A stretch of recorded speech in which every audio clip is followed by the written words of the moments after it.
Ekelemun. News Ekelemun. Oboka 1 to 10. When they for treasurer. Up than no bomel Oji. Oji our melaba. Oji ndi 10,000. Oji ndi you to 10,000. Oji limu 10,000. Now we guys in aka Ubanso Ekenemuno. Ubanso Ekenemunu. Nando Ekenemuno. 1 to 10. Ndị oji Ekenemunu. Ụmụ otu Ekenemunu. Ndị nne mmadụ. Youth. Youth.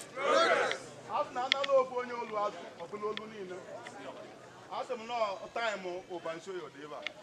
And onwere onye echi. Chukwu ama akike. Position now for Kenya Ubanso Yo go DG and treasurer.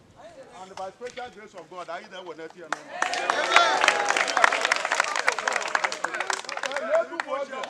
I have a go Nando Nina. Ndị otu anyị n'ime Nando so anyị nọdụ ebe a. So na anyị anabara ọlarụ.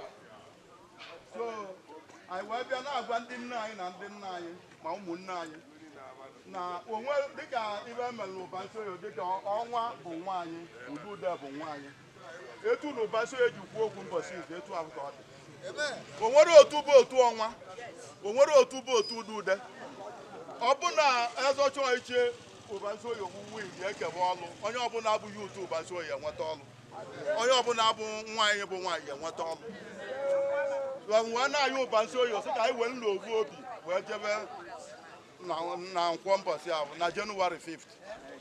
Ụdị na-eji mee elekshọn mụ na nke Ubanso Yo. Ndị niile bụ ndị Ubanso Yo na outside. Anyị nwere outside. Anyị ga-eme kishọn avancha na tachala. Mụ bụ ọkpọka 1 to 10 na-esokwu contribute ego moto. Dishọn ụmụnne anyị niile batara. That very day anyị na-agbada nkwọ. Moto ya kwụ ebe a ma private ma bọs ya na-ebute ndị mmadụ. Anyị eme ama na Ubanso Yo bụla tara nkwọ.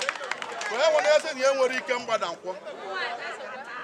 Ụmụ nwaanyị ya eje witness na atụpụrụ votu. N'ọnụ onye elu ịgba nwa gị na ebe ya atụ ya ndị otu onye abụ n'ebe a taata unu ya abụba. Onye pụta bụ ụbọchị nwa ebi ọka ebe a. Line up akwụkwọ na-aga aga. Nwere onye mmebi ya. Anyị ejiri egwu wee pụta n'ọgbọ ije a. Anyị pụtasịrị ike si na Chukwu si anyị pụta. A sị na onwere iwe yiri Chukwu mmadụ ya eme. And onwere iwe yiri mmadụ mmụọ ya eme na mmadụ bụ mmụọ. Alụsị dị ile bụ dibịa chala ya. Mgbe sị na Chukwu ekwugo na tọnụ Ubanso Yo dị ebe a. Oge anyị onye adị na-akwado ka ya jee second tenor. Na-akwado ka o jee second tenor na Nando. Echele for 4 years. Onye chịrị obodo 4 years ma o mere akaụntụ 1 day. Kedu ihe na-alụlụ ọgwụ nje second tenor. Ụdị eji achị obodo bụ ichi ide obodo. 1 year isi obodo na ego batara n'obodo. Na ebe eji eme ọ bụ na elitere bancha ego ha na ọgwụrụ agụ. Obodo amalụ. Mana ị nọ na echele obodo for 4 years. O nwere mbọchị abịara gwa Nando na ego ndị batara na Nando. Na ego na abọ na Nando. Eji ezu achị ọchịchị. Ọmụwa bụ treasurer na Nando for good 4 years. Anyị maara iwe na-ebe na ya chọrọ mbepe ọnụ ya bịara ebe a mbepe na eziokwu na-akwụ ọtọ. So na ibe oge anyị nwoke yọrọ anyị ebe a last time ọ bịara bụ na o jee 1 tenor olitu. Na o jechaziri ya wee bịa nje second tenor anyị amụọzibe nke abịa. So but na asị na mgba kwesịrị aba n'ukpo. So na mgba bụ na anyị ejiri ụjọ pụta anyị na ya agbụ ya. So ibe anyị pụtara n'ụbọchị a bụ ndị nna anyị dịka unu ulu gwa ụmụ unu. Baba na ebe ibe Nando dị bụ n'ọnwa. Ibe Nando dị n'ebe ọkpọka nọ. Na oke na mbụ anyị nyere Ubanso Yo na nkwa anyị na-ekwu n'obu na site n'ike nke Chineke na ihe enweretela unu. So asị ogologo okwu adịrọ n'ụka mgbede. Mgbe PG anyị bụ ọnwa ya ekwu okwu si okwu ndị otu anyị niile bụ line up anyị unu ya ama iruwe tata. Na kampen ebidogo.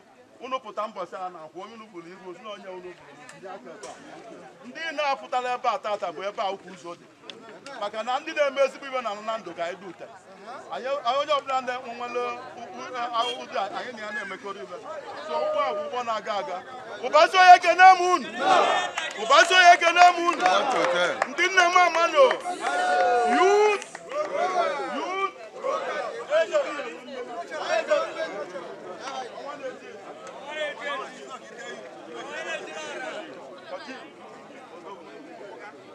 PG. Vice PG. Ibo jolojolo. Onye bolo nwa na ti lora nwere iwe mo ne